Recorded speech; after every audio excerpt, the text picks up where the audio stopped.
duran adam, hadi güç verir uzak ama çok yakın adam. Göçlere kapılan Türk tohumlarını 3 kıtaya dayayan can ciğer adam. Tepelerin ardına uzanır gözler, mıh gibi çakılır kulağına sesler. Kalpler atar 1500 kilometre ileride, kardeşin seni bekler.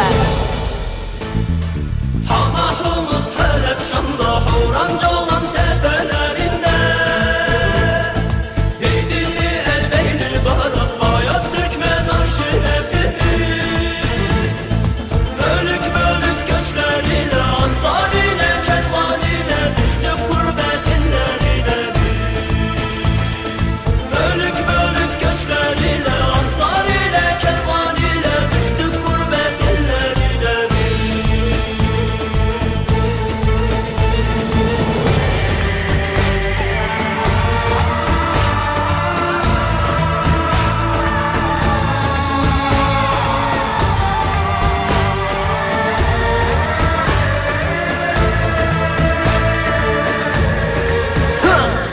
Zor mu o gurbet, her gece harbet, Şam ya da Humus Elbeyli ve Halep. Kar gibi yağsa da insana kan hep, can yarısına buradan bir selamet. Kaya gibi dikili bu tarihi seyret, kadı kızı gibi sabit bu asalet. Gün gelir hayatı paylaşır insan, bayır bucak sen her gün devam et.